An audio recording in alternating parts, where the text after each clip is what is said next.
Bismillahirrahmanirrahim. Assalamualaikum warahmatullahi wabarakatuh. Kami mahasiswa FEB. Kami mahasiswa Universitas Muhammadiyah Profesor Dr. Hamka dari Fakultas Ekonomi dan Bisnis, program studi S1 Akuntansi dengan mata kuliah Akuntansi Biaya dengan dosen pengampu Pak Bambang Tutuko, SE, AK, MSI, CA. Kali ini akan membahas tentang standar cost. Next.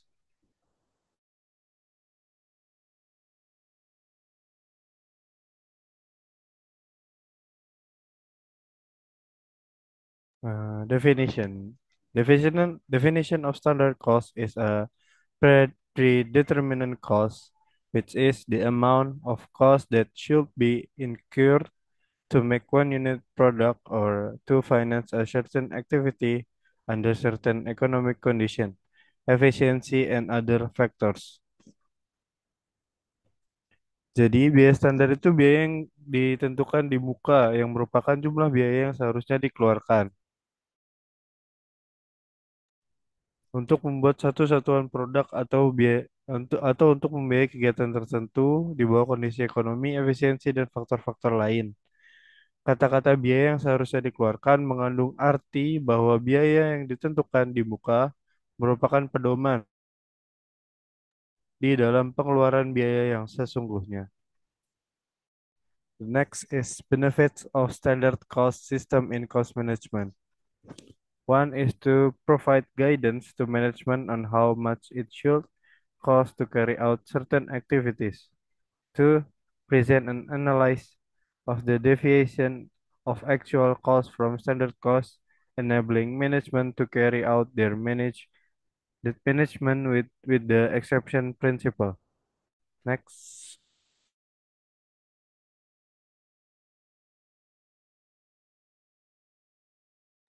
The next is weaknesses of standard cost.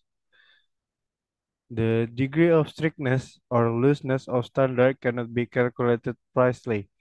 Often standards tend to be rigid or inflexible even in the short time. Next.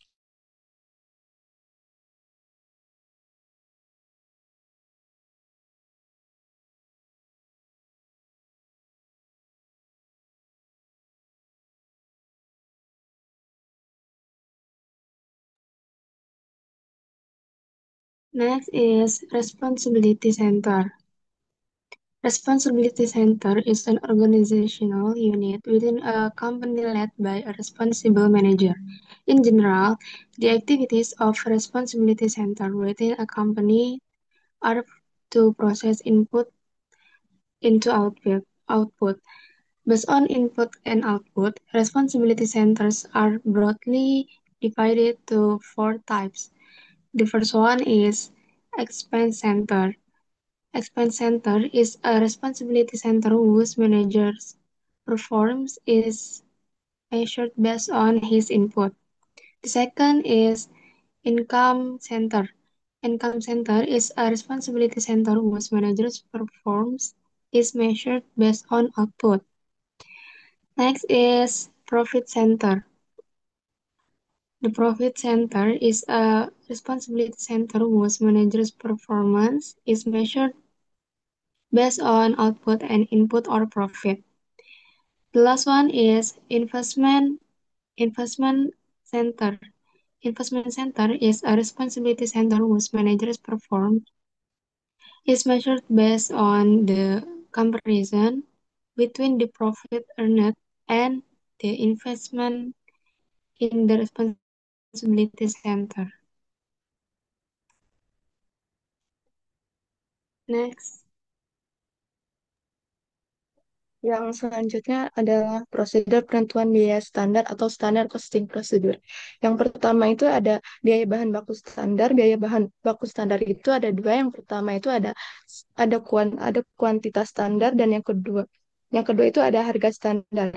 Nah, kuantitas standar ini dimulai dari penetapan spesifikasi produk, yaitu mengenai ukuran, bentuk, warna, karakteristik pengolahan produk, dan mutunya. Kemudian dibuat bahan baku yang berisi spesifikasi dan jumlah tiap-tiap jenis bahan. Nah, cara-cara penentuan kuantitas standar bahan baku ini dapat dilakukan dengan dua cara. Yang pertama itu ada penyelidikan teknis, dan yang kedua itu ada analisis catatan masa lalu. Dan yang kedua itu ada harga standar. Harga standar ini biasanya ditentukan dari daftar harga pemasok, katalog, atau informasi yang sejenis dari yang tersedia. Dan yang kedua itu ada biaya tenaga kerja standar atau standar labor cost. Standar labor cost ini ada dua. Yang pertama itu ada standar labor hours, yang kedua itu ada standar wage rate. Nah,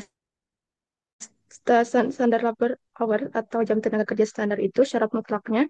Yang pertama ada tata letak pabrik yang efisien dengan peralatan yang modern sehingga dapat dilakukan produksi yang maksimum. Dan yang kedua itu ada pengembangan staf perencanaan produksi, routing atau scheduling dan dispatching agar supaya aliran proses produksi lancar tanpa terjadi penundaan dan kesimpang siuran. Dan yang ketiga, ada pembelian bahan baku direncanakan dengan baik sehingga tersedia pada saat dibutuhkan untuk produksi. Dan yang terakhir, ada standarisasi kerja karyawan dan metode-metode kerja dengan instruksi dan latihan bagi karyawan sehingga proses produksi dapat dilaksanakan di bawah kondisi yang paling baik. Dan yang selanjutnya itu jam tenaga kerja dapat ditentukan dengan cara yang pertama itu menghitung rata-rata jam kerja dari kartu harga pokok periode yang lalu. Dan yang kedua itu membuat tes run operasi produk di bawah keadaan normal. Yang ketiga ada mengadakan penyelidikan gerak dan waktu dari berbagai kerja karyawan. Dan yang keempat ada mengadakan taksiran yang wajar yang didasarkan pada pengalaman operasi produk. Dan yang kedua itu ada tarif upah standar. Nah, tarif upah standar ini dapat ditentukan atas dasar satu perjanjian dengan organisasi karyawan, dan kedua ada data upah masa lalu, yang ketiga ada perhitungan tarif upah dalam keadaan operasi normal. Dan yang terakhir ada biaya overhead pabrik standar, itu ada dua. Yang pertama itu ada tarif biaya standar, yang kedua itu ada anggaran fleksibel. Nah, tarif biaya overhead standar ini menggabungkan biaya tetap dan variabel dalam satu tarif yang didasarkan pada kegiatan tertentu. Akibatnya tarif ini semua biaya overhead diperlakukan sebagai biaya variabel. Yang kedua ada anggaran fleksibel. Ini memisahkan biaya tetap dan variabel dan memperlakukan biaya overhead tetap sebagai biaya yang jumlah totalnya tetap dalam volume tertentu. Nah, biaya overhead pabrik standar ini dihitung dengan membagi jumlah biaya overhead yang dianggarkan pada dasar pembebanan. Nah, yang dianggarkan ini seperti satuan produk, biaya bahan baku, biaya tenaga kerja, jam tenaga kerja langsung, dan jam kerja mesin. Next.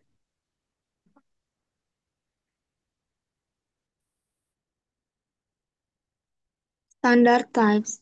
The first one is theoretical standards, also called ideal standards, namely ideal standards that are difficult to achieve in practice.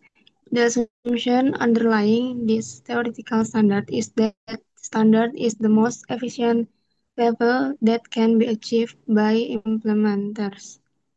The second is average cost of pastime. This type has a loose nature.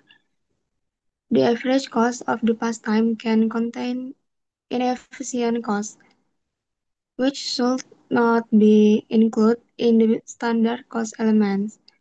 Next is normal standard, based on estimate of future costs under the assumption of normal economic condition and activities.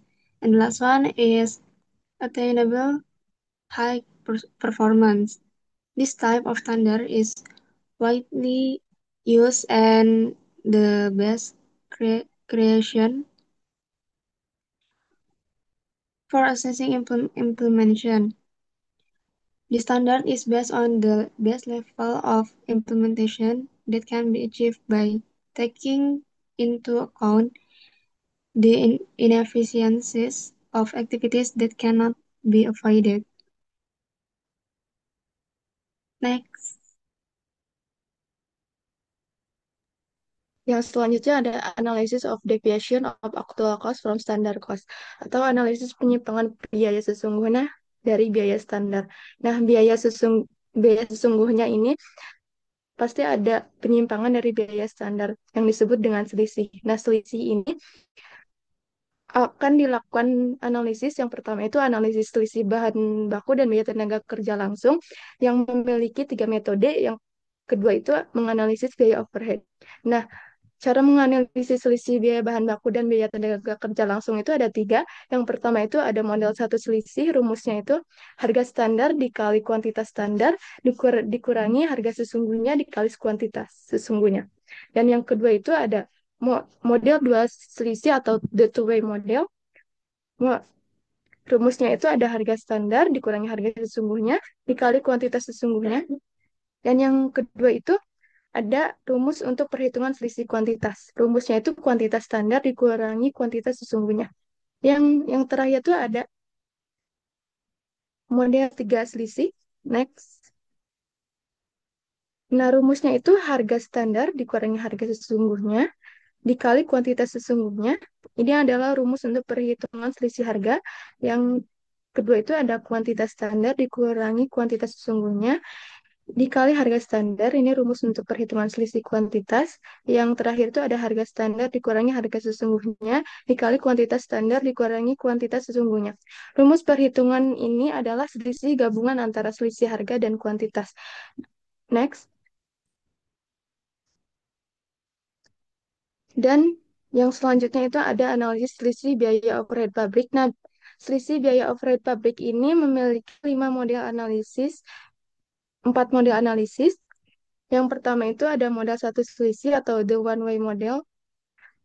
Adalah rumusnya itu BOP sesungguhnya dikurangi BOP dibebankan. Dan yang kedua itu ada model dua selisih.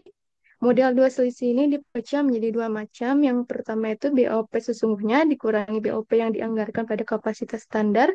Ini rumus untuk perhitungan selisih terkendalikan.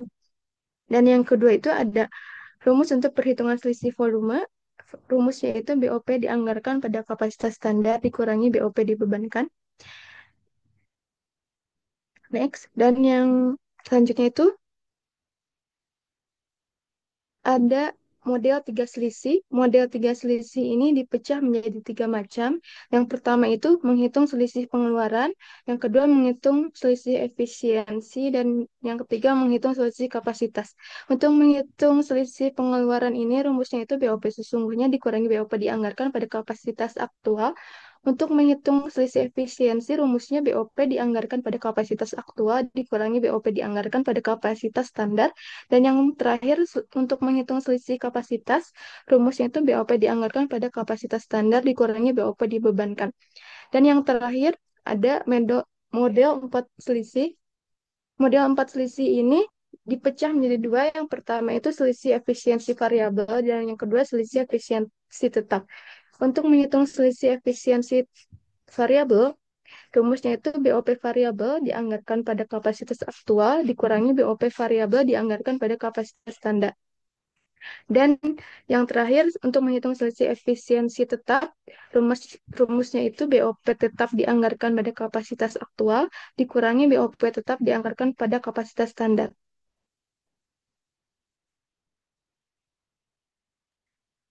Next is standard cost accounting. First is single plan method.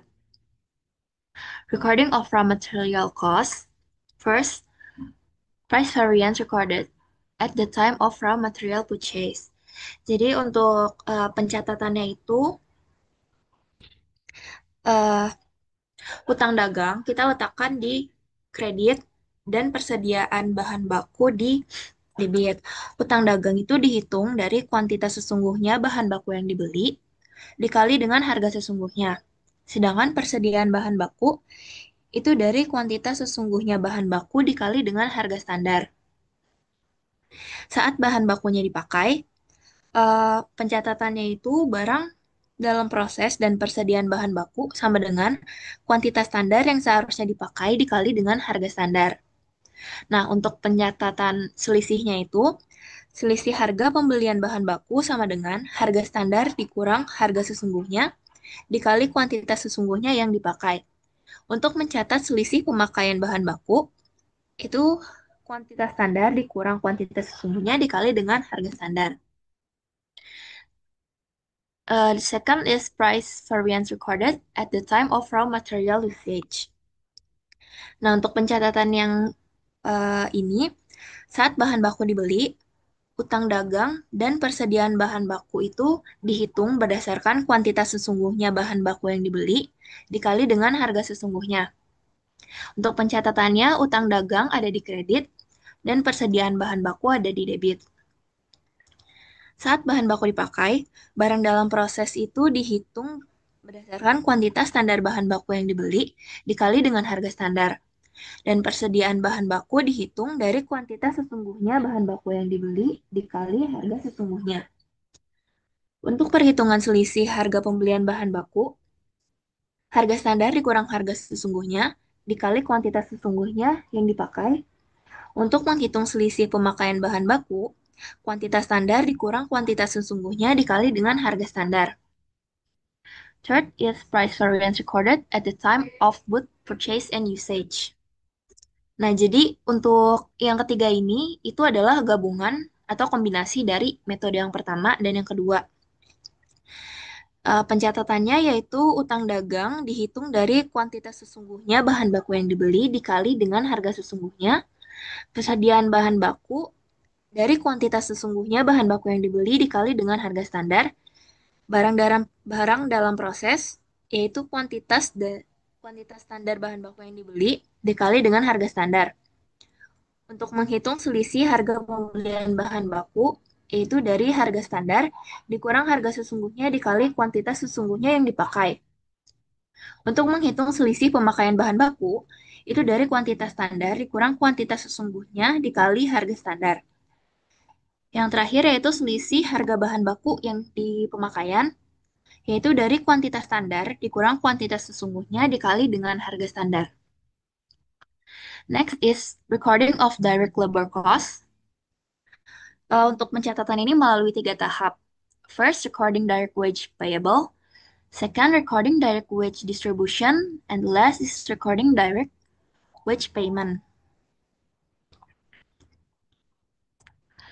Next is recording of factory overhead costs. This is influenced by the method used for overhead variance analysis, which includes 2 variance method, 3 variance method, and 4 variance method. Untuk perhitungannya itu sama aja kayak yang analisis selisih biaya overhead tadi. Next is partial plan method. Characteristic of partial plan method. First, the work in process account is debited with actual costs and credited with standard costs. Second, the variance between actual and standard costs is calculated at the end of the accounting period. Third, the variance is the total difference between standard and actual costs. The difference between these two methods, single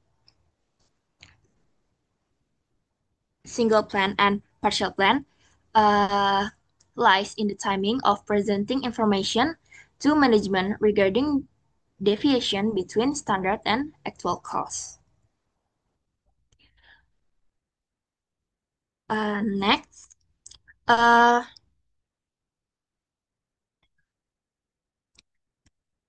standard cost flow in the partial plan method. Ini ada 2 metode. First method, the work in process account is debited with actual factory overhead incurred during a specific accounting period and credited with the standard cost. The factory overhead variance is calculated from the balance of the work in process factory overhead account. Second method is the work in process account is debited with factory overhead cost based on the standard rate. In this method, the overhead variance is calculated from the balance of the work in process factory overhead account and the actual factory overhead cost. Next is the example. PT Sukma Sentosa sets the standard cost for its product Alpha as follows: direct material 3 kg, 4,000 per kilogram, direct labor 2 hours, 7,500 per hour. In January, the company produced 1,000 units. Actual data shows the direct material purchase and use 3,300 kilogram for a total of 13,860,000. Direct labor 2,100 hours for a total cost of 16,800,000. Required 1. Calculate standard cost of direct material price variance, direct material quantity variance. Second, calculate standard cost of direct labor rate variance, and direct labor efficiency variance. Sorry. First, direct materials, standard cost of materials, 1000 unit dikali 3 kg dikali 4000. Hasilnya itu 12 juta. Next is material price variance. Is actual price minus standard price kali actual quantity used.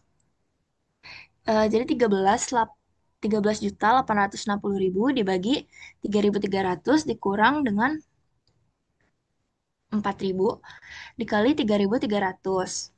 Hasilnya itu 660.000. Material quantity variance yaitu 3.300 dikurang dengan 3.000 dikali dengan 4.000. Hasilnya 1.200.000.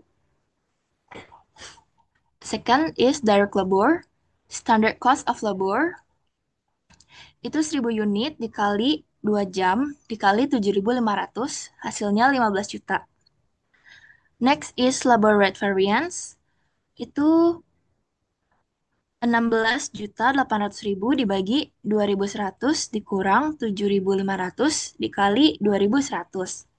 Hasilnya 1.050.000. The last one is labor efficiency variance.